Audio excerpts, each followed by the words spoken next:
Good afternoon again, and welcome to the Literary Hour. Thank you for joining us. And we're here again to expound on all things Liberian and about Liberia. Hi, Prof. We're here again. Yeah, Jackie, I'm glad to be here. Okay, so today we're going to talk about the challenges and the triumphs in the making of the Republic of Liberia. As you all know, Thomas Paine says, the harder the conflict, the more glorious the triumph, right? What we esteem too lightly, we don't appreciate it. So we know that we often say, oh, Liberia didn't fight liberation wars, but I say that we fought to be liberated in some way or another, and we're still fighting now. So today we're going to talk about some of the historical events in Liberia that really brought our country, our nation, almost to its knees, but that it triumphed. And of course, the triumph can be seen in the fact that it still stands. So today we're going to talk about those things, challenges and triumphs of the making of Liberia. So, Prof. Yes, we are here. So I was thinking that maybe we could kind of like do a build up. Maybe we can start with um, either the Galinas, or we talk about historical events, geographic, territorial fights, things like that. Um, how, how do you want us to proceed? When you weren't here, when you were not well, Yeah, I spoke on the fight Liberia had with France yeah. in trying to annex France the land. yeah. Yeah, we had our president who was trying to do that actually, and then, as we say, fate stepped in, and then that president died, and the other president said, "Oh, no, no, no, no, no." E.J. Roy was, I think, the Secretary of State at the time, or Yeah. Edwin, no, E.J. Roy, I think, and he said, "Not so fast. You're not going to take our land." But ultimately, they did annex it. France annexed it to Guinea, and we lost that. So why don't we talk about territorial expansion and acquisition about the Galinas, or do you want to? Yeah, Okay, okay. So in when J.J. Roberts went to visit the Queen, right? yeah. And he came back. I made some notes because some of these things, they're very difficult to remember. And he said that um, he was so excited when he came back. He said that, oh, I bought the Galinas Islands. He said that, and actually, it was the jumping off point, right, Prof? Yeah. Yeah, it was the jumping off point because what I learned was that what is it called? The Amistad. The Amistad. Yeah, yeah. Yeah, that was the jumping off point. So That, that Galinas Island was very essential to the slave trade. It was essential. So when J.J. Roberts came back and he was talking to his cabinet, he said, "I have just," and I quote, he said, "I have just returned from the Windward Coast, and I sent a hasty note to say that we have at length succeeded in securing the famed territory of Galinas to this government, including all the territories between Cape Mount and Sheba, excepting a small slip of about 5 miles of coast in the Kilium country, which will soon fall into our hands. Had I not deemed it absolutely important to secure the Galinas to prevent the revival of the slave trade there, I would not have paid the price demanded. The purchase of Galinas and the neighboring tracts cost us about $9,500.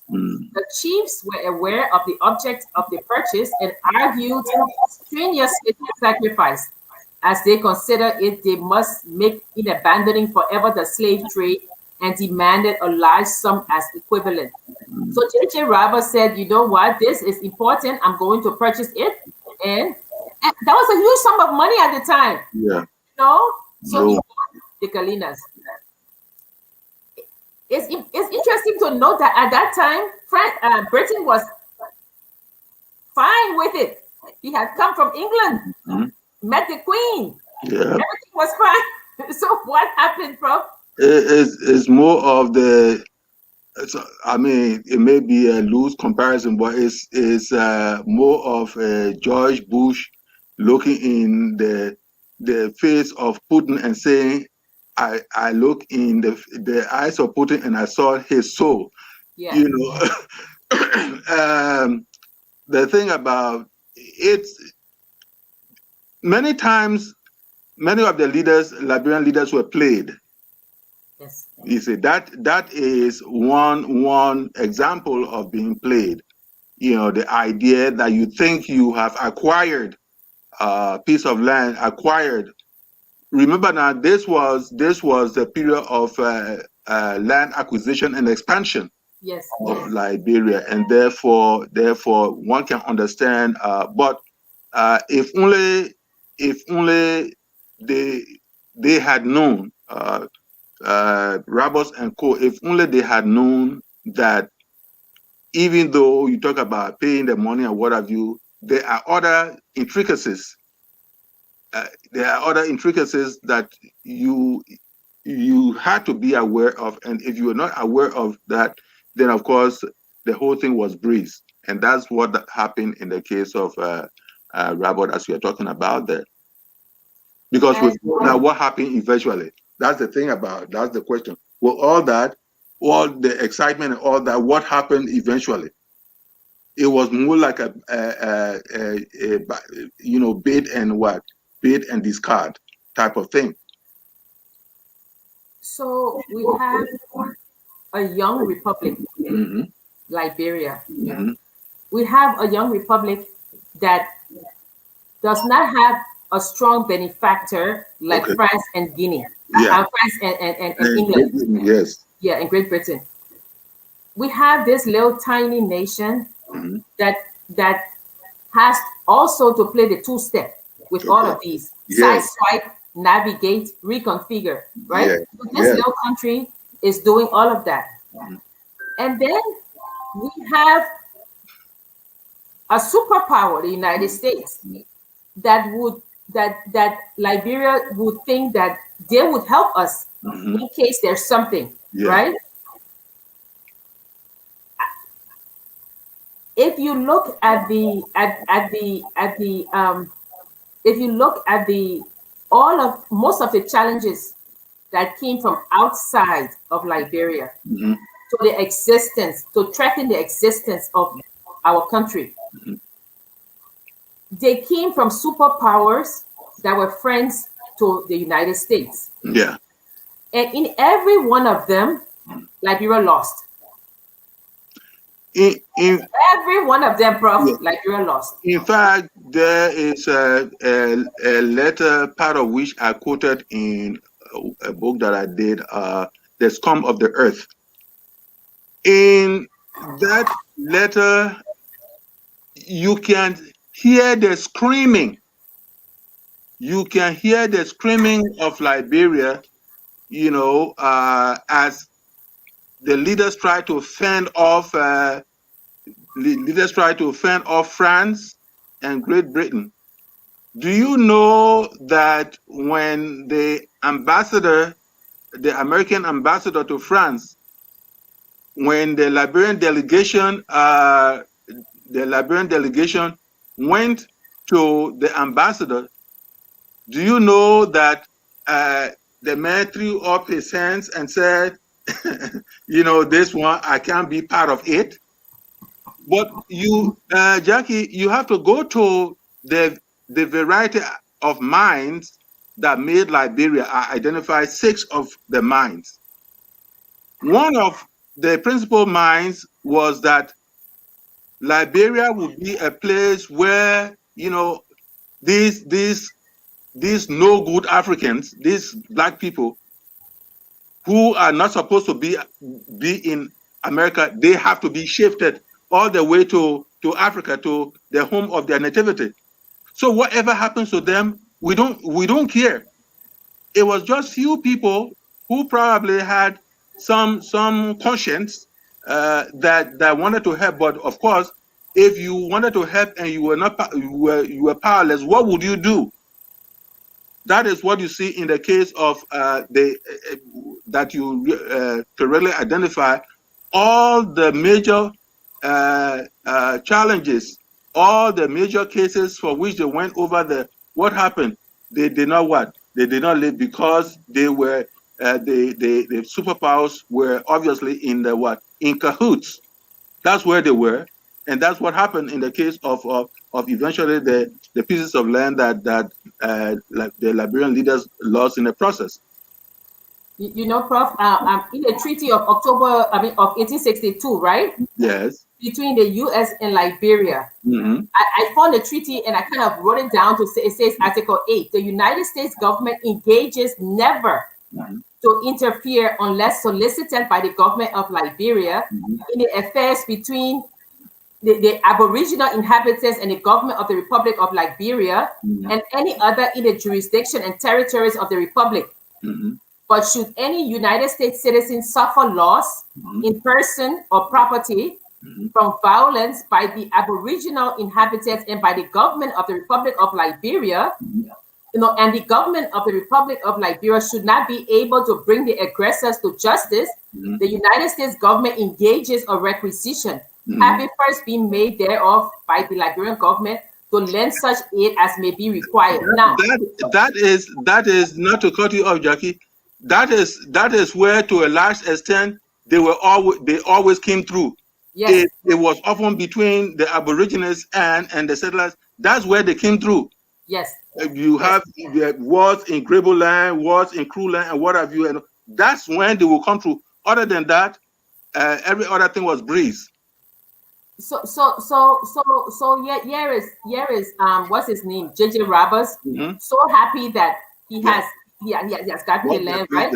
Yeah, and then Great Britain, after thinking about it and saying, well, you know, this little piece of land is close to Sierra Leone, and it's a very central point of the slave trade, which was what J.J. Roberts was trying to avoid. Yes. Right? So England now, in the proposal to Liberia, they said, and I quote, first, that the British government, while agreeing to recognize the actual limits of the Republic as comprising the coastline between Cape Palmas to the south and the south bank of the River Sugary to the northwest, cannot admit, without further inquiry, the claims advanced by Liberia to the line of coast northward of this boundary line between. That's a silly legal disclaimer they are putting in there now. But Prof, here is the second one. Okay, so Britain, they were disputing the River John, right? Yeah, that was the first one. Yes. And the second one, which I found mind-boggling, as some of the native chiefs within these limits have denied the alleged secession, the alleged cession of the territories to Liberia, and have repudiated her claims to them, the British government proposed that a joint commission consisting of 2 British and 2 Liberian commissioners be appointed to investigate on the spot the disputed claims of Liberia and to define the boundary limits. Since when has Britain been an upholder of the chiefs? Since when? That is what. So you know, you have an instrument that is supposed to be the part of what you call the sales contract and what have you. Yes. And they have a second thought. Yes. And therefore they do their verbal gymnastics. And in the process, who suffers? In the process, who suffers? Yeah. So then and then it goes back and forth, right? It goes back and forth. And then at the next his annual message, President Benson, right? I got clip and primary sources that I just didn't want to keep putting in front of the audience, so I thought I would read it. So President Benson, right? He goes to them and he says, "I regret to have to state that our northwest boundary has not been definitively settled with Her Majesty government. The fact, I am sure, was as little expected, and inasmuch regretted by you as by me, right? And then he says that the conclusion arrived by the correspondent was simply, as I understand, that on my return home, a joint commission was to have been appointed for the purpose of ascertaining the course and extent of the river John, right? But then he said, in a few months after my return home, I received a dispatch from Her Majesty's government through our Consul General in London to the effect that they have learned from the authorities at Sierra Leone since I left that the natives occupying territory we claim to have deny our claim, and consequently we have no right to exercise political jurisdiction. Where is the money we paid? Where's the money we paid? Yes, where is the money we paid? Where is the money we paid? You know? Is it? So the paying of the money was not a fair complete. Yes. Is it? That's what it's no, I mean it's just incredible, because then it says by mail on the morning of the 28th, the government of Liberia received a communication from the government of Sierra Leone announcing that Her Majesty's government has formally taken possession of all our territory north of the Mana River, and they have issued a formal proclamation of the same. Listen to this, Prof. This Liberia has suffered. They also demanded, this is Great Britain. Yeah. They also demanded payment of $40,000, which the governor Havelock, but Havelock was the governor at the time in Sierra Leone, decided last March we are indebted for the so-called Mana country claims. Is that, you know, these little things are reminiscent of things that even if we don't want to bring in, you have to bring in. Is that not reminiscent of almost of that of Haiti? Haiti, yeah. Haiti, you know, pulls success out of the jaw of failure, and then the French people turn around and say, "My man, you people have to pay what indemnification and all that kind of a thing." That is almost, like I said, it may not be totally comparable, but I'm saying here people paid all that money. They are what? They are a kind of that land is taken away from them, and then they have to pay what? $40,000, because the period where you were disputing claims, Britain lost money according to them. Yeah, right. The traders lost money, right? So you have to pay this money back, right? Where are the receipts? But Prof, my thing is, why should we pay this money back? First of all, if you claim, but before you never lay claim to this territory. This is what it is. You know, so it's amazing. And then of course Liberia protested, right? And then in fact somebody even said that they took that territory's access to the sea, to the ocean. Yeah. Yeah, they took the access to the ocean, right? And when Liberia was protesting, we come to our special friend, the United States, and United States said, "Oh, you know, I mean, there's nothing we can do." Okay. Yeah, you know, Great Britain. There's always we are sorry. There's nothing. There's nothing we can do because Great Britain say the land is for them, and so this is it, right? I mean. This is part of what I said regarding the letter sent out there saying, well, the letter got to a point of saying, look at us, look at our skin color. We were away, but we came. This is our place. It is not like we are strangers. Technically, we are not strangers.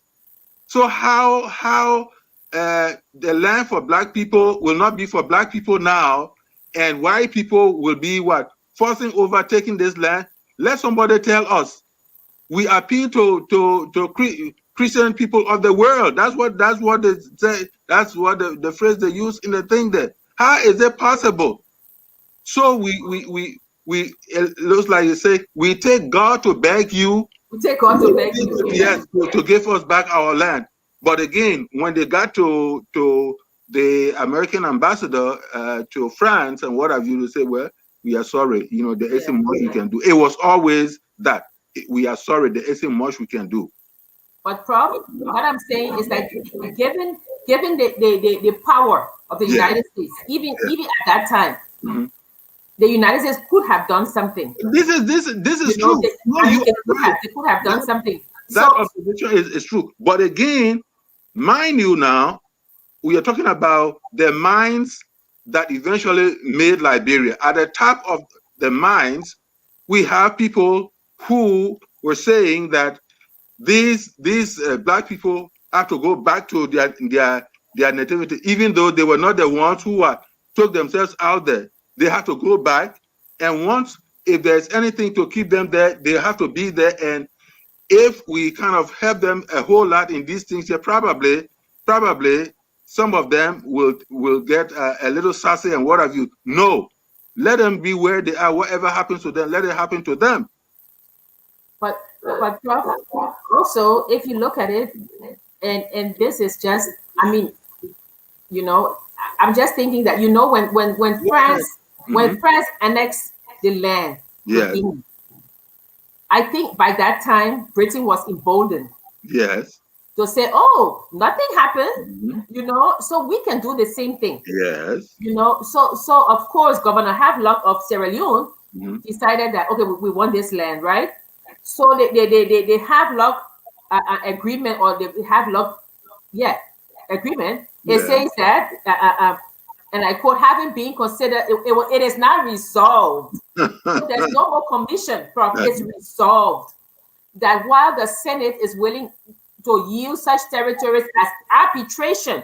Remember, they were calling for arbitration. Yes, meeting of the arbitration may decide it's not Liberia's, or even to agree to a fair and honorable compromise, not in violation of the Protocol of 1870, yet it decides that it would be unfaithful to its high trust to accept of terms that will sweep away every one of those territories and leave us stripped of our rights in our territories and the national treasury imperiled in consequence. Right? So the Liberian government, they were not willing to give up this land. They said, we will go to arbitration, we will discuss it, and whatever they decide in the arbitration would be what we would, you know, what we would agree to, provided it does not imperil our national coffers. It doesn't cost us a lot of money, and it doesn't violate the Protocol of 1870, right? But yet, while you're talking about all of this, here's a letter that says, "Oh, don't worry about it. We got the land." How, Prof? The thing about it is, you know, when people go to arbitration, and there isn't any arm's length type of negotiation, then there is a problem. These people, when Liberia went there and the other people went there, yet those that came from the superpowers, they had a greater what? They had a greater agency to kick Liberia out. And so whatever Liberia thought it was going to gain in there, it was just a win-win type of thing when it came to France and Great Britain. That's the sad thing that happened in the case of Liberia.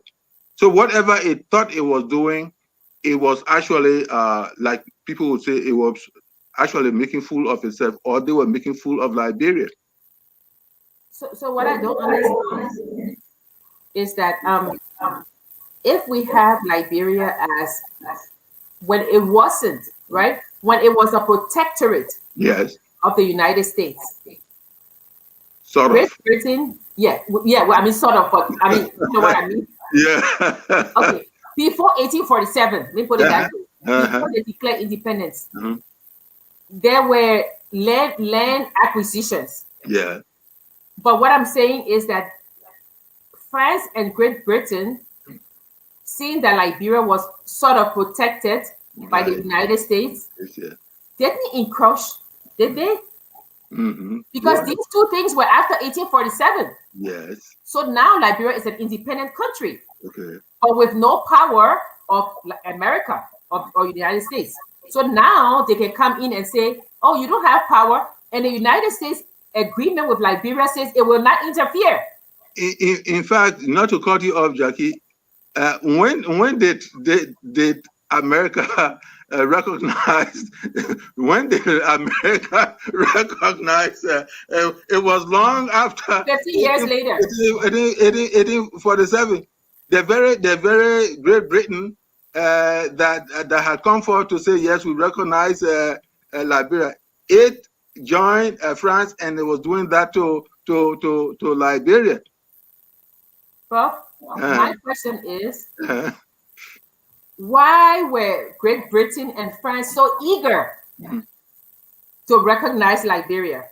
I mean, that's my question, because we know the United States would not recognize Liberia because they had the segregation laws. Yes. If they recognized Liberia, that meant that an ambassador from Liberia and an ambassador from Haiti would have gone out to come to Washington. That's true. Yes. And they couldn't do that. They couldn't. I mean, the laws at the time were not. So that was current. Yeah. So my thing was, why were Britain and France so eager? Again, much of what was done was superficial. Yes. The thing about it is that, mind you, on the basis of land acquisition and on the basis of taxation, you know, the Liberian group wanted to make sure that they benefited from the taxes that otherwise went to indigenous people here and there. Yes. So by 1846, and that was this what I'm about to talk about.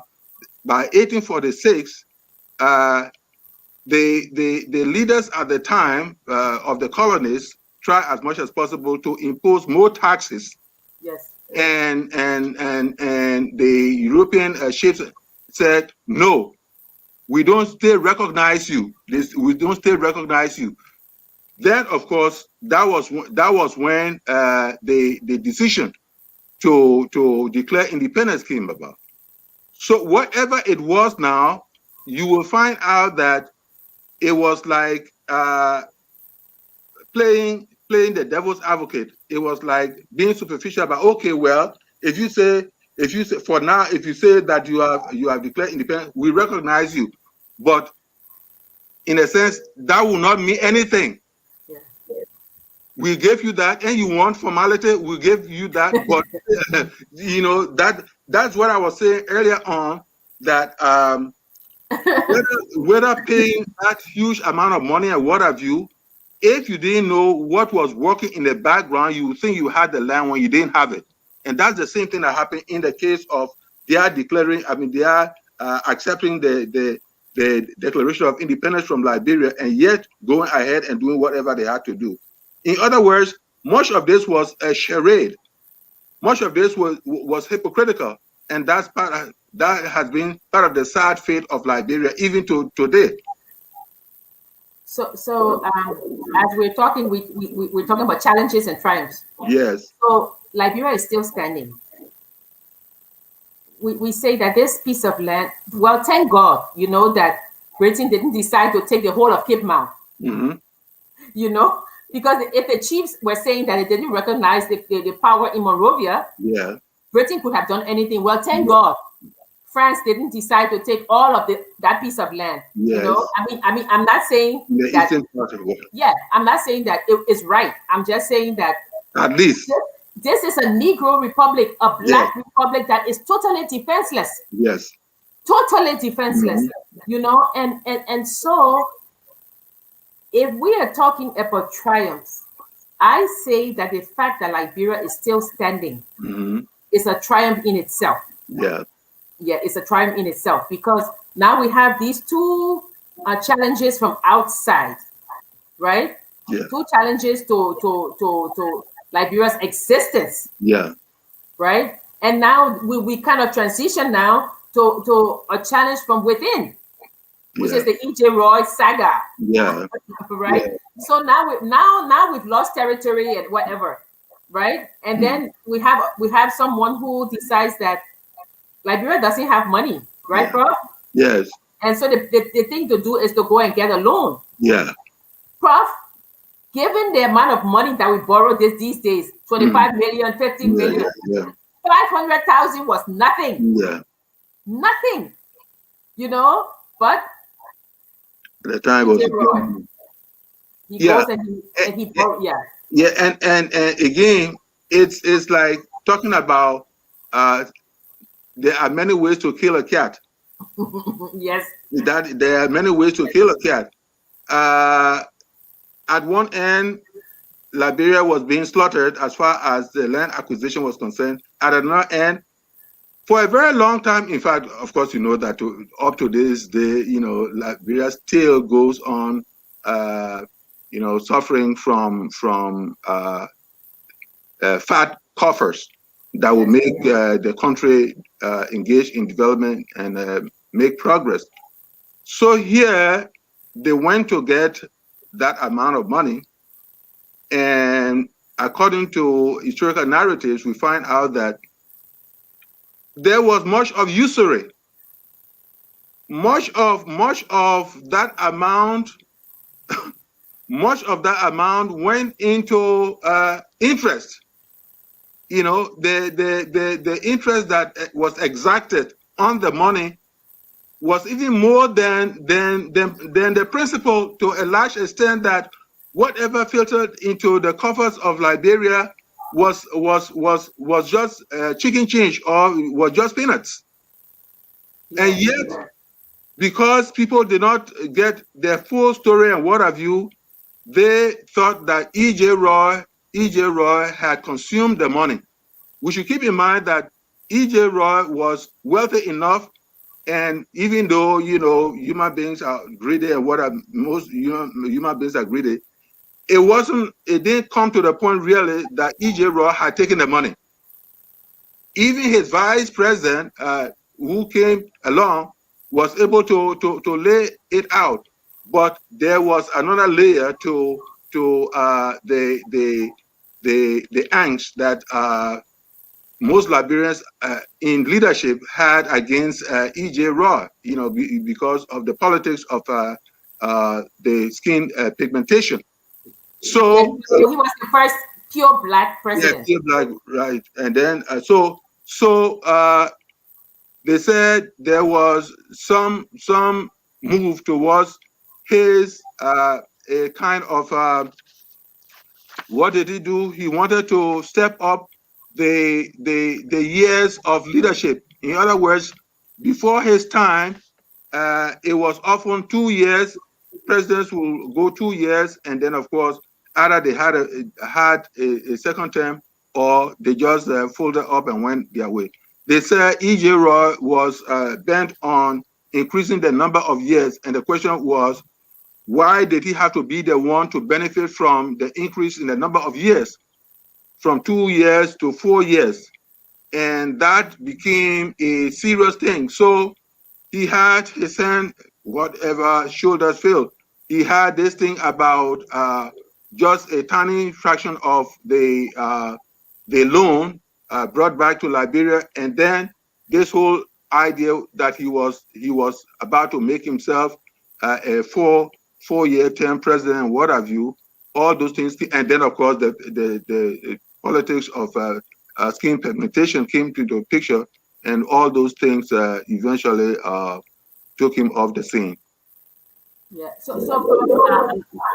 now we see another challenge that what E.J. Roy, there are tales that say he died with some money around his waist. There's some tales that say he drowned while he was escaping. There are some tales that said he went to jail and they beat him in jail and he died. Fred Vandergraat,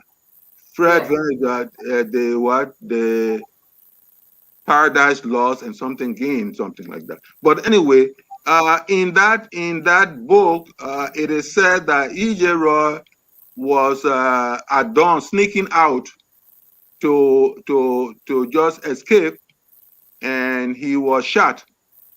He was shot and hurriedly buried. That is another strand of the story of his death. that particular part of the story has not gained a lot more currency, but actually they said he was escaping by dawn and he was killed and buried. Okay, so we come back again to the topic, challenges Yes, and triumphs. yes, challenges and triumphs. So again, we come to the crux of the matter, that Liberia is still standing. Yeah. Despite challenges. We have challenges within and we have challenges without. Yes. France took our land and Great Britain took our land. Now we need a loan. Why do we not go to the United States? Why do we go to Great Britain? Okay, that should kind of explain itself. Why Great Britain and not the United States of America? Now you will begin to see how America came into the picture as far as loans are concerned. Only when Firestone, yes, Firestone making sure that it will apply pressure and what have you. There was the gymnastics and Firestone gave the money only to find out that again it was more of a pressure applying strategy on Liberia. And Prof, like I always say, read background, read original sources and things like that. The money that J.J. Roberts had to buy the Gallinas Island, come back to that. Yeah. Some of that money was given by the United States, by the American Colonization Society. Yeah. So if the money was given to J.J. Roberts to buy Gallinas, and Great Britain laid claim to Gallinas, why did not the ACS or America step in to say, no, we bought this land?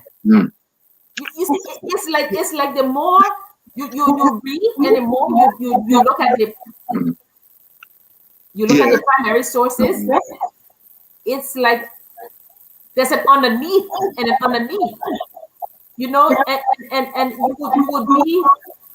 I'm sorry, there's an echo. Yeah, go ahead. What they know that you would be forgiven to think that okay, they just wanted to give them money so Great Britain can have this land because they didn't put up a fight, But anyway, we move from there and we talk about E.J. Roy, and then we say Liberia is still standing. Yeah. And so we want to come to another major challenge, which is Prof, the Fernando Pool. And I think that basically the Fernando Pool crisis would be one that would take up more time than today. Yeah. There would be more time than today because as I was reading the report, Prof, oh my God, it is really I don't know what to say. What do you think of the Fernando Pool crisis before we get into it? We have to go back again.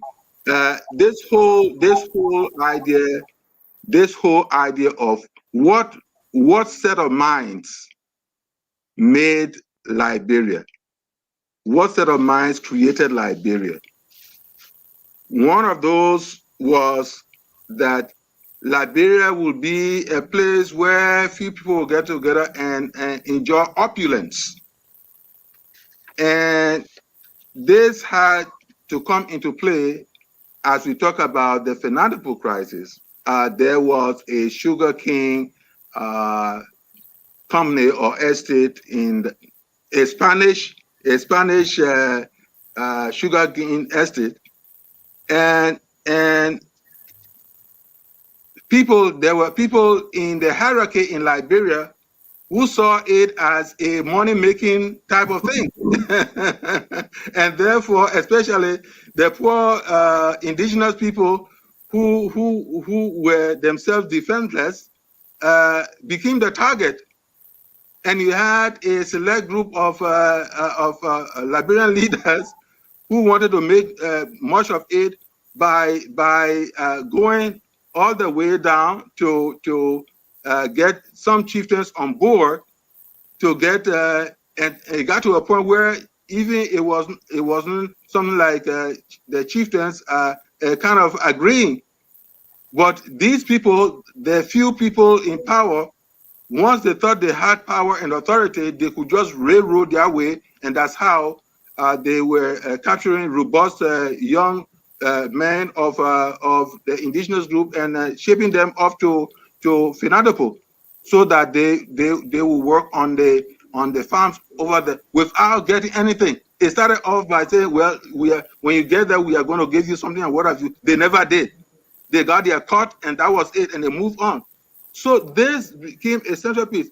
The question was, how was it possible that those people who established Liberia, saying that this was the land of the free, would turn around and begin to subjugate those who were defenseless? But again, that's what I keep saying. This is part of the human story. This doesn't make it right. It doesn't make it right. But this is part of the human. You complain about being what? Suppressed and what have you. When you leave from the suppression, then you find other people to suppress. Look at even America. America, if you look at the Declaration of Independence, if you look at it, they listed all these monumental things that Great Britain was doing to them. But when they came to the New World, what did they do? They turned on you and me. They turned on black people and began to subjugate them.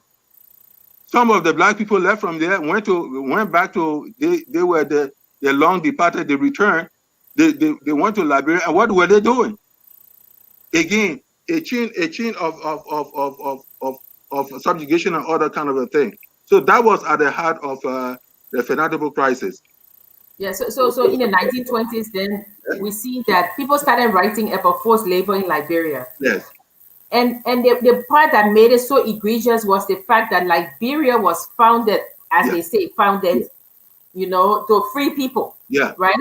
So the League of Nations decided to write, right, to find out if this was true. Mm-hmm.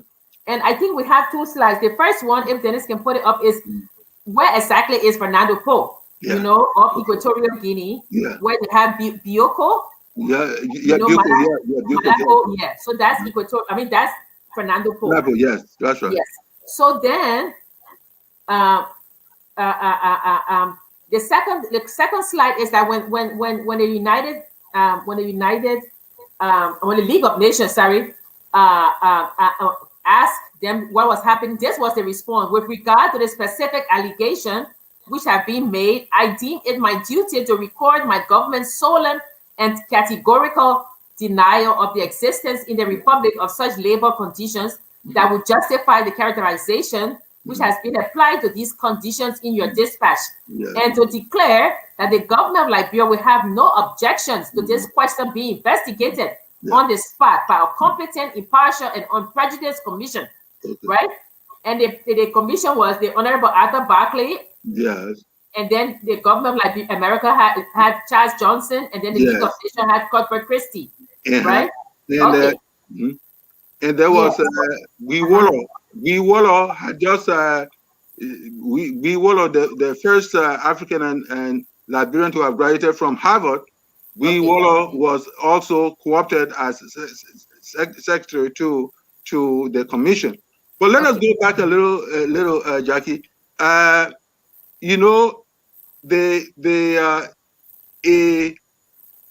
national election was held, and Faulkner stood in opposition to CDB King. Yes. And then when the election results came, the tally was more than the people who voted as a result of that. That made the Guinness Book of Records. Book of World Records, yeah. Right? Most fraudulent election. Faulkner became pissed off, and he wanted to get more data and what have you. And who helped in the process? Ditwe had also come from the States with his education, and he was able to provide enough data.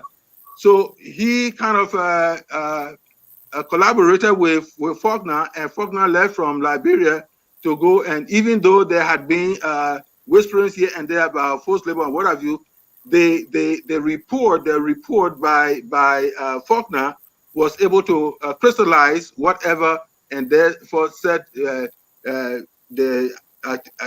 activities in motion for the League of Nations to send in the commission of inquiry to Liberia.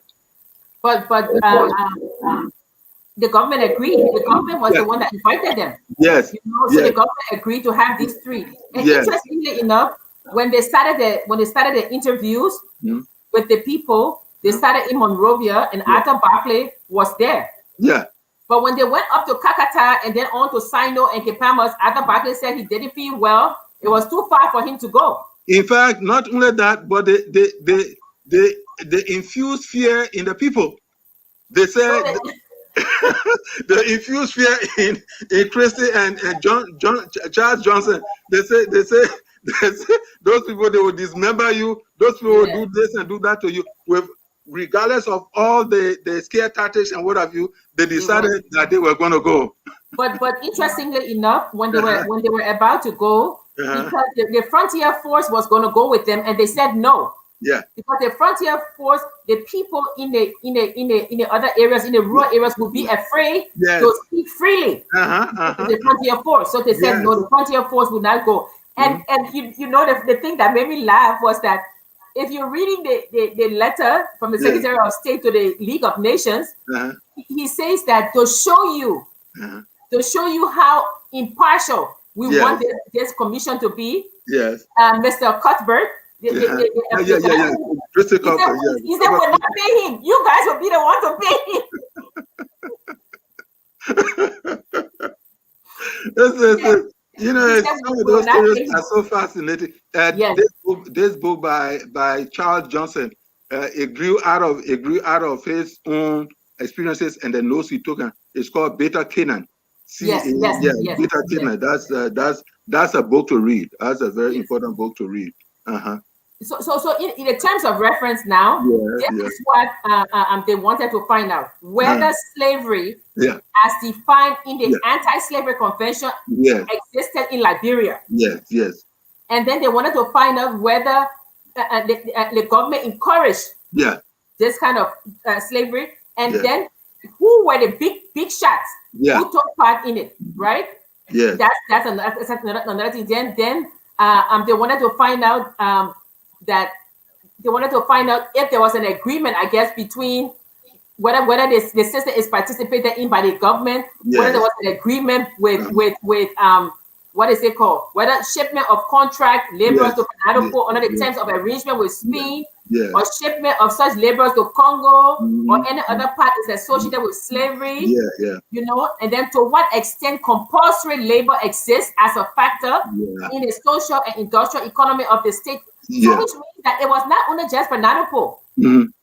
They wanted to know if the whole 9 yards. They wanted to expand the investigation in such a way that nothing would be left off the hook. Yes, they wanted to find out all of that. And one of the things that I found very interesting and very ironic is that when they were going up the rural areas, the transportation was paid for and provided by Firestone. And I'm like, okay, you're looking for forced labor, you're looking for slavery. Yes. Firestone was the one that so of course they went. So when they were in Kakata and when they were in Monrovia, Barclay was there. Yeah. You know, and the people gave their thing. Interestingly enough, most of the people in Monrovia, they said that there was no forced labor. Yeah. You know, I mean, why wouldn't they? You're in Monrovia, you know. But interestingly enough, as they went up into the rural areas, you know, because I was reading the report, they got the real story. And they didn't let the people use their names. Yes. In Monrovia, the people used their names. Yes. But in Panadopor, no, the people did not use their names. You know? Yeah. So before we come to the they didn't use their names. They didn't let them use their names. In Sino, in Kakata, in Kepamas. They didn't let them use their names. So do we have comments that we can look at before we continue on this Panadopor, which was one of the challenges to Liberia. Emmanuel say he's watching from Boston. Yeah. Okay. Liberia never got her independence. I agree with you, Issa Kofa. We call it truncated sovereignty. That's the phrase, truncated sovereignty. Yeah, we should be talking about the future, not Egypt. Oh, Issa, to go forward, we have to know the history, and that's what we're talking about. You know, we call these people we call these countries our allies, right, Prof? Oh, our good friends, our historical ally, and we're trying to say no. Let's look at the narrative. They were not allies. They were not always allies. They may have been allies in some instances, but in some they were not. The terms of the loan were draconian. It ended up nearly bankrupting the country since interest was taken out before the money was dispersed. It was a harmful deal. It did not reflect well. Yeah, it was. They took the interest out before, which was kind of like, yeah. And let me come back to the earlier comment that our brother made. You know, this thing about history that we are talking about, it is simply important for us to know how to tread into the future. Some of the things you see, for instance, in the Constitution, I know I am for a time when after a commission will have studied certain things that the Negro only clause might be removed. But the insertion of that clause, one should be able to understand why that clause was inserted into our Constitution. So some of the sources of these concepts, some of the sources of these phrases and what have you, some of the sources of these ideas, for the purpose of understanding where we will be going in the future, we need to understand them. And that is why history and literature will always serve us the right, give us the right answers that will help us move. It is not to instigate anything. It is not to sustain the angst we will have had in the future. But we need to understand these things. That's all the reason why, for instance, E.J. Roy and all those things are being explored today. Remember now that we are having these sessions as we move to the 174th birth anniversary of the Republic of Liberia. So it is important. Some of the things that some people who do not understand these things say all the time, we have to be able to find a way of understanding them.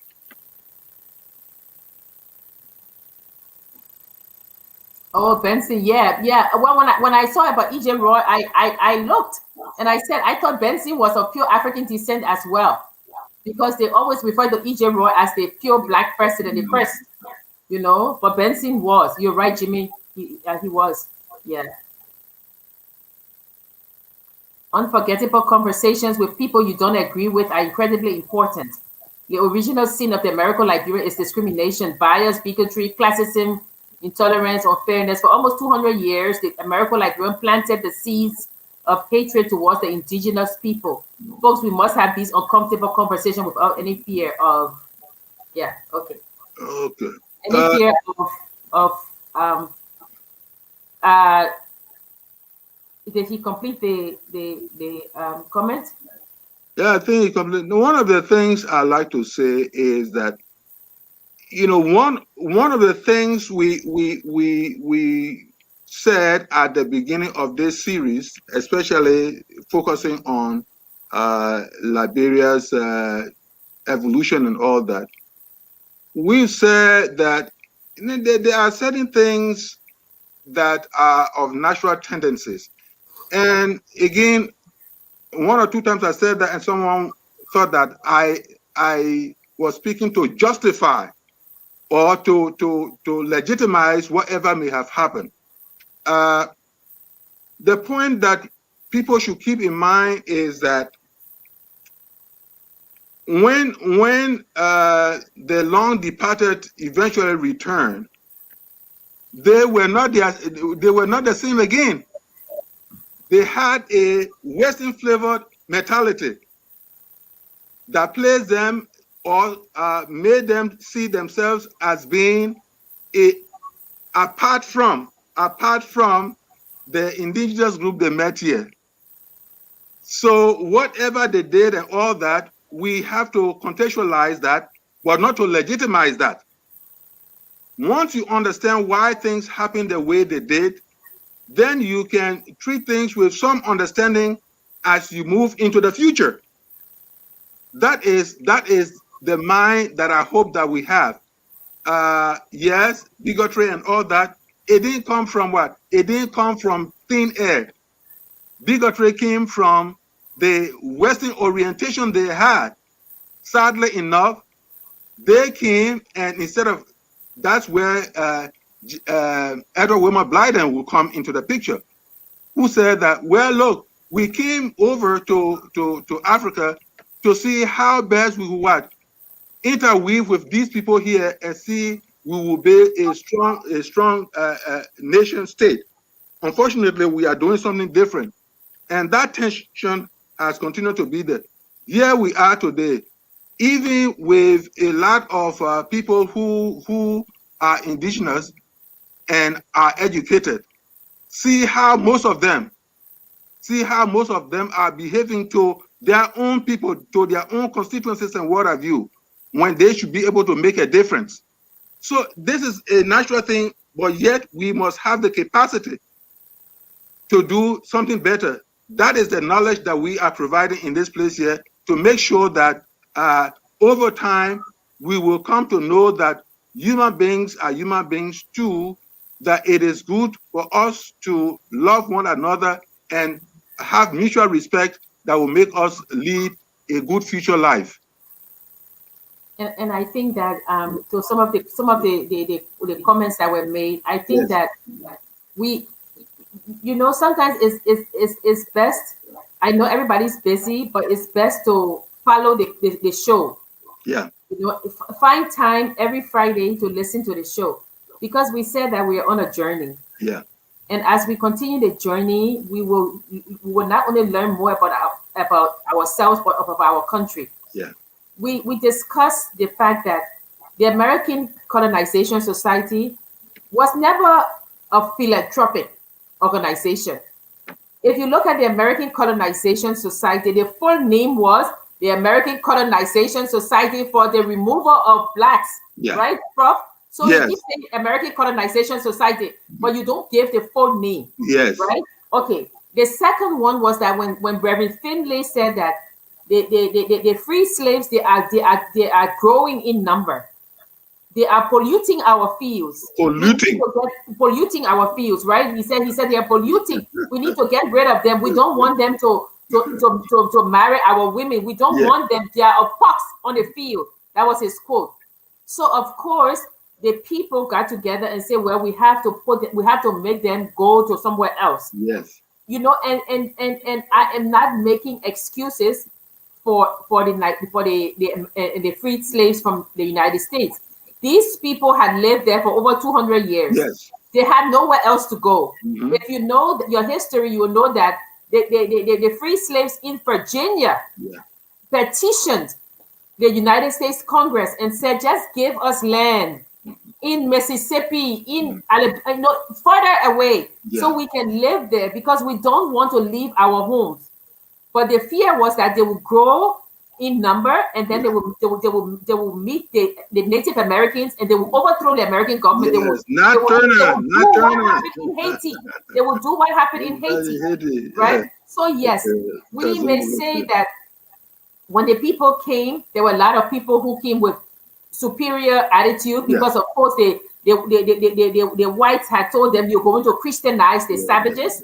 But there were also people who came to say, you know what, if you look at the letters, when we discussed the letters, we said that there were letters going back to say, this is a land where the black man can be free. Yeah. There were people who were saying, I'm never coming back to the United States. Mm-hmm. There were people who were saying, well, if things don't work out, I'm going back. There were letters that were saying, come join me. Mm-hmm. This place is a good place. There were sacrifices made. Judy Ashman, who was a very young man, he brought his wife. She died within 6 weeks. Mm-hmm. There were deaths on both sides. So we are not saying that We are not saying that there are not narratives and counter narratives and counter narratives. There are. What we are saying is we are going to look at this journey as one that has an end, the republic. And what did the republic do to remain standing? Yeah. That's what we're talking about. There is no doubt in any one of our minds that Liberia, Liberia was founded on, when I say false, it was like, get away from here, you go. Yeah. And when you're going, if you read Finley's letter, he says compulsion will not work. Mm-hmm. We should not compel them to go. We should say to them, you're going to Christianize the savages. Mm-hmm. Make it a Christianizing mission, and they will go. And they did go. So when we come back with when we come back with all of these things, we know the story. We are not trying to whitewash anything. We're trying to say that this is where we are now. In spite of, this is where we are. And we said the last time that the commonality is migration. Yeah. Whether you're from the Songhay, Mali, Axum, Dahomey, Ghana empires, you're here. Whether you're from the West Indies, the 300 that came, you're here. Whether you are the 5,000 or 4,800 recaptured peoples from the Congo that they landed on our shores, you are here. Whether you are free slaves who came, you are here. So as Isa said, we're just talking about our history to say we are going to be 175 years next year. What is it that when we say we are home, what does home mean? What does Liberia mean to you? And that definition will propel you forward to make you, whether you want to contribute to this country that has suffered but is still standing, or you will say, I don't want to have anything to do with it. Bringing up the past will not help. Once we know how it is built, now we can continue. And that's what we're saying. And I'm saying that because every time we're having a discussion, people come in and say, oh, the American Liberians did this, or we know. We did that in our literary phases. We know. We saw the letters. We saw Peyton Skipwith writing to his slave master and saying, oh, I'm here, I'm doing well, and telling him, we know these stories. So we are not saying that we want to whitewash anything. We're saying that in order to move ahead, you must know where we are coming from. Achipe says, before you can wipe your skin, you must know where the rain started to beat you. And that's what we're trying to do. We're trying to find out where the rain beat us so we can wipe our skin and get to 175 years old. And look at there are even basic documents and things look at the song we sing, All Hail Liberia, Hey. Look at the song and look at the stanzas, look at the lines in the poem. They tell the story. See, somewhere talk about we sing the freedom of a race benighted. It's like gloating. It's like looking in the eyes of white and saying, you said nothing will come of us. Here we are today, we are still standing. All those little phrases, they are coded parts of the coded language of what's happened to us and what we've been able to overcome as we move forward into the future. And I agree that this country has really suffered at the hands of people who were our traditional allies. Because if you look at it, and Prof and I, I think we're going to go more in depth in Fernando Po, because it's going to be more than 10 minutes. This is a whole story by itself. But one thing you must also understand, and the question is, why was Spain never persecuted?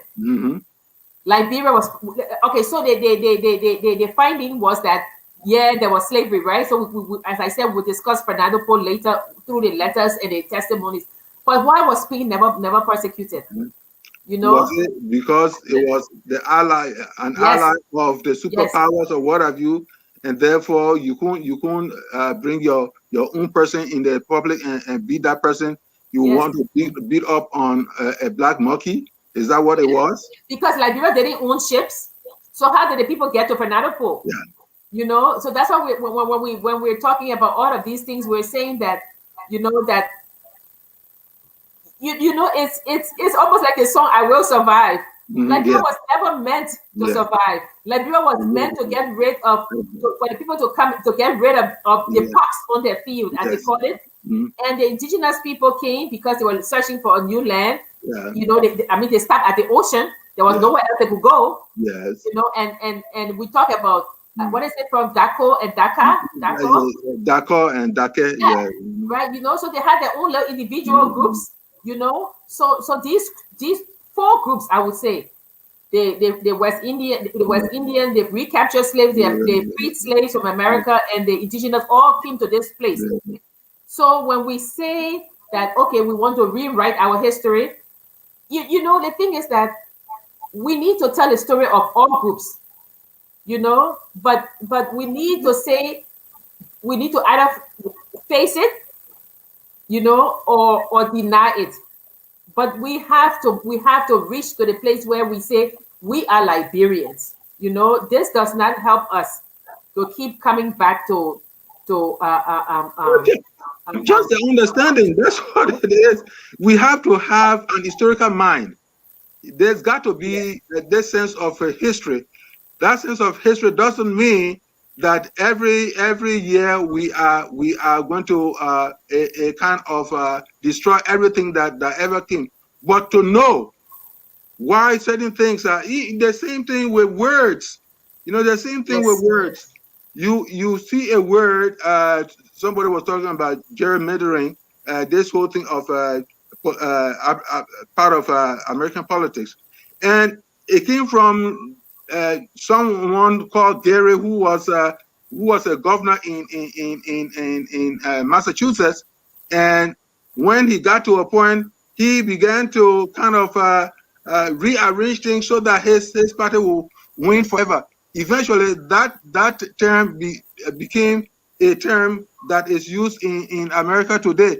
So the whole idea is that why and I talk about the what Negro alone, Negro only phrase in the Constitution, where it came from and what have you. So we have to understand these things. You know, they say knowledge is power. You know, we have to understand these things so that when we are moving forward, in the case of loans and what have you, we will know precisely what terms of a loan that we are supposed to take, and if those terms are what rotten, we do not want to take any such loan and all that kind of a thing. So the whole idea is what history is set of lessons from the past. History is set of lessons from the past, and once we have those lessons, then we know how to move forward. Not all lessons require that we will retaliate and all that kind of a thing, but we know what to do. I was thinking about what you said when you're talking about a race united. Yes. And somebody even mentioned it, you know, and it's almost like the freed slaves were throwing shade, you know, to the outside world. Because then I started to think about the Lone Star Forever, right? Yes. When freedom raised her glowing form on Montserrat Virgin High, listen to this. She said within her dome of night, midst lowering skies and thunderstorms. Yes. The star of liberty. Yes. You see, so they could have said on a sunny day, they said midst lowering skies and thunderstorms. So that means that everything was not rosy. Everything, it was a storm. It was thunder. You know, it was a gloomy time that Liberia was able to rise and plant that star. And look what they said: to rouse a nation long forlorn. Yes, the star of liberty. Yeah, you know, so it's these people were acutely aware that they were not meant to succeed. Yes. You know, whatever your feelings, I'm talking about Liberia now, not one group of people. I'm talking about Liberia. You know, that they were not, you know, I mean, and because they were not meant to succeed. But if you listen to the, if you read the words, you know, I mean, for me, I'm one of the proponents of we need to change our symbols, you know. But I am just as a literary person, just looking at the words, right? Miss Rolling Skies and Thunderstorm, the star of liberty, and ceasing from her waking moon, she burnished sheet of golden flame. Yes. She lifted in her proud name and roused a people long for long to nobler destiny. You see, so the destiny that you had for us was not a noble one. Yes. But we have a nobler destiny now, right? Aspirational, you know, something aspirational. We can see the aspiration and all that. You know, that's what we will have to follow now. In other words, perfection may be no, rosy path, no, but we have to mobilize ourselves. We have to energize ourselves to see what comes out of our collective energy and everything, to see how we move forward. Yeah, and I mean, I learned this song in school in Liberia, but you know, I was thinking, because we don't normally sing the last stanza, right? Yeah. And we have to memorize it, right? But it goes, then forward, sons of freedom march. Defend the sacred heritage. Yes. Yeah. So the sacred heritage is a nobler destiny, you know. It may be a sacred heritage, but I think that our country, again, we come to what does Liberia mean to you? You know, and I always think of it as a place of that it was survival, falling down and getting up. I always see Liberia as an individual. Yeah. You know, as an individual that's fighting for survival. You know, midst lot of odds. Yes. You know, that's why I always speak. Do we have any other comments? Or I think it's almost time to close, but do we have comments that we could read? If there are none, we can continue. Oh, Ambassador, I mean, I agree. You know, I mean, we don't have independence really. That's why I said truncated sovereignty. Until then, the Catholics working on a Firestone plantation were forced to work. Firestone put it upon the Liberian government to provide labor. The pay was pittance. History speaks out. Fernando Pope, but later said about the forced labor within Liberia. No, Jimmy, we're going to discuss the Fernando Pope, and you will see that no. The commission talked about Firestone as well. Yeah. Which court in the world today can we seek justice, reparation from the Portuguese, the Spaniards, British, French, from the exploitation, dehumanizing of us during the formation of our independence and freedom? Emmanuel, that unfortunately, I don't think there's any court in the world. You know, I always give the example of Haiti. Haiti rose up and Haiti fought the French and Haiti got independence, right? The first Black republic. And instead of coming together, what happened? France sued Haiti and said they would have gotten more money because they were not ready to give Haiti independence. And a poor country like Haiti has paid over the years 20 billion. I didn't say million, 20 billion. You want to know why Haiti is always poor? $20 billion they had to pay to France. You know who serviced the loan? Citibank.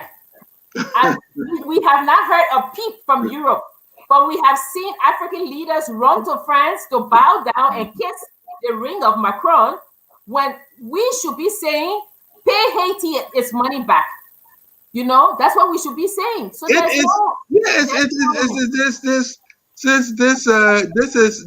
this cabal, this cabal of superpower politics. Until such time, we are throwing up our hands, yes, but we are throwing up our hands grudgingly. You know, these things are happening. What have you? Had a brainwash shackled perspective, they were taught that all their lives Africans were only black men have been ashamed. Yes. Because so in other words, there are multiple layers. You know, there are multiple layers, and all we can do is to know what the past has been. And like we are saying, this is not to raise any storm and what have you. But even if we raise storm, why would someone question that? But what we are saying is that we can develop a new dispensation. Once we have all these facts, all these narratives and what have you, then we know how to tread, and we know how to kind of think about new things to do for our various countries. Yeah, I mean, and even to think about it, just one thing about France, right? I mean, France now, they, for every African country that's used the French franc, Yeah. right? They must have 50% of their reserve in a French bank. Can you just imagine So, that? so France is benefiting on the interest and everything, you know, and yet each franc is different. So they kind of like separate the francophone countries, Yeah. right? And then your reserve must be in the French bank. Mm-hmm. Think of what that would mean to the African Development Bank. Yes. If you had that money in the African Development Bank, Yes. think of it. You know, so really, I agree with Issa. Africa is not really free because African leaders or African people don't see that they can put the money in the African Development Bank. It gets interest, and that interest is used by the African Development Bank. They put it in. And China is getting into the mix now. Yes, you know, so it's just, yeah. So anyway, they got freedom because fear and not because they love them. Yeah, Yes. Jimmy said, truth setting people free. Hey, Prof Romeo Mark. Truth says. We need to rewrite our history. Okay. Yeah, I don't know what you call. Yeah, but it happened. You know, I mean, some of the things. Yeah, we just need to. Don't any comment from Christopher. He is very hateful and divisive. He goes on every platform distributing hate against American Liberians. Who's that now? Liberian powerhouse. Yeah. What? Yeah. So, Prof, what should be our attitude against the backdrop of our history of rape and exploitation? Mm-hmm. Yeah, I think. Well, Prof, that's your question, so you answer it first. Yeah, do things differently. You know, the thing about I did a little reflection where I talk about core values. I talk about core values, mutual respect, and all those things, honesty, trustworthiness, and all those things. In other words, we also need to put our house in order. You know, let us be able to develop that value system that will ensure development and progress along the way.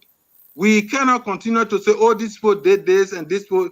We can be in the jeremiads, or we can be in the sorrowful telling of stories and what have you. But the question is, what can we do? That thing begins with one of the ways we can begin that is the what? Is the value system that we develop for ourselves. What about hard work? Huh? What about hard work?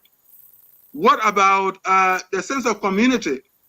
What about the sense of legacy and what have you? So these things cannot operate in a vacuum.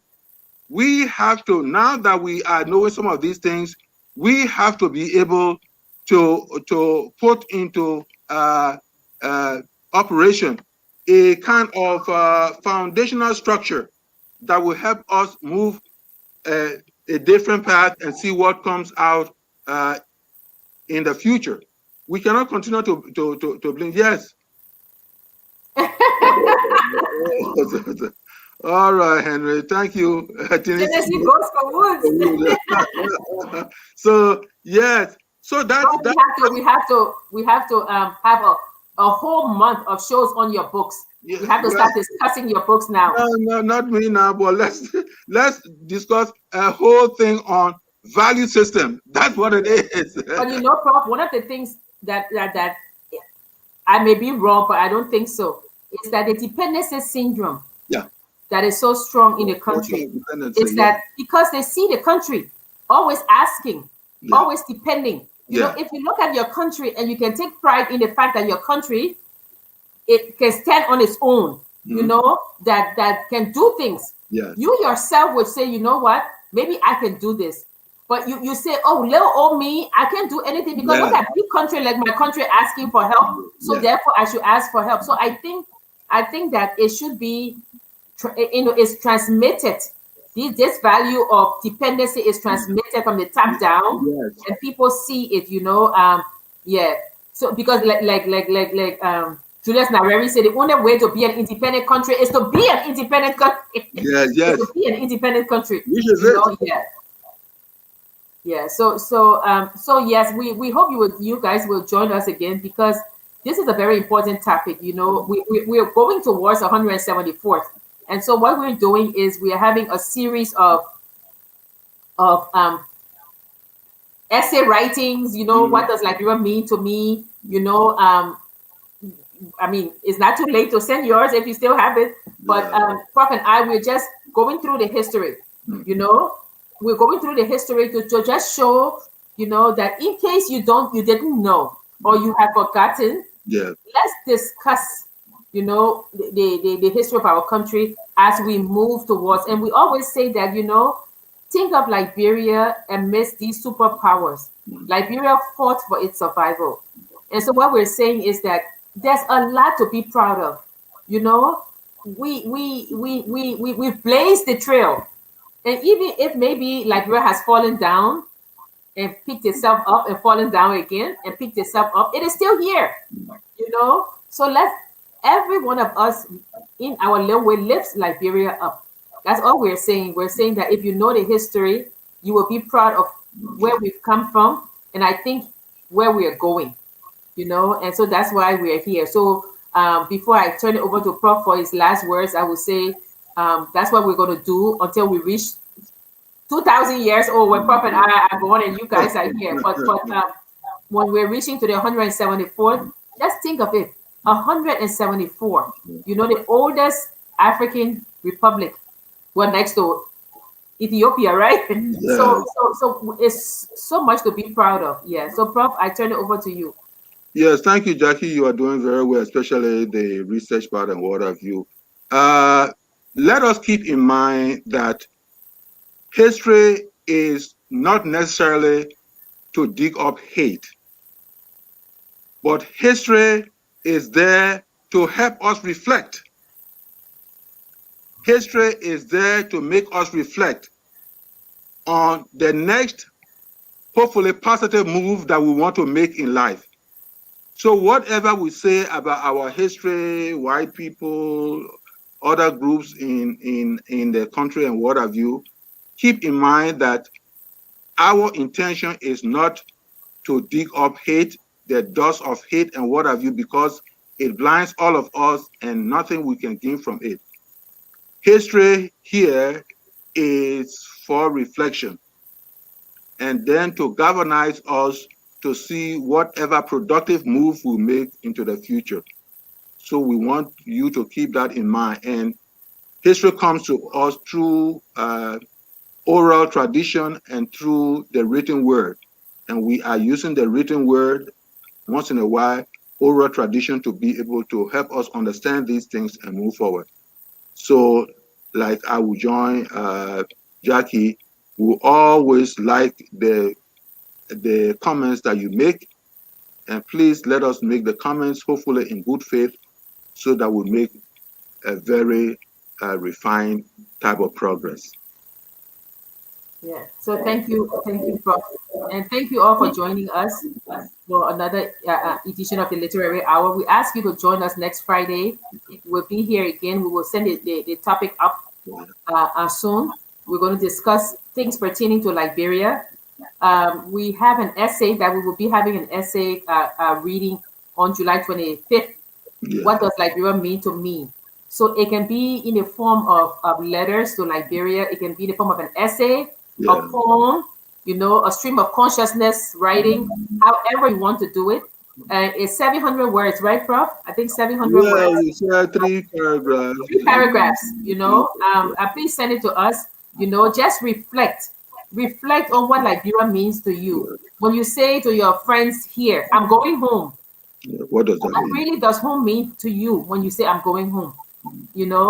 So please send your essays. It will be really nice for us to read the essays and to kind of put them together in a little bulletin for safekeeping, and then you can go online and see it. So we thank you for joining us. Romeo Mark, we're very happy that you're here. We know it's very late where you are. Yeah, we hope you will join us one day. And we want to tell every one of you thank you, and we always end by saying mask up, be safe this weekend, and always pray for our people back home. Tell your family and friends to mask up, to take the vaccine. And whether you are, again, from any one of the 4 groups that settle in Liberia, I would say the 5th group, which is the returning diasporic or in exile, the 5th group, wherever you're from and you found yourself in Liberia, whether a race be united, whether Sons of Liberty, we are Liberians, and we'll close with the song that tells us that, so that we can never forget that wherever we are from, God chose us to be in that piece of earth, and we are there, and we are all Liberians. So good night, and we'll see you again next Friday, God willing. Right, Prof? Yes. Yes. We are Liberians. Liberia is our home.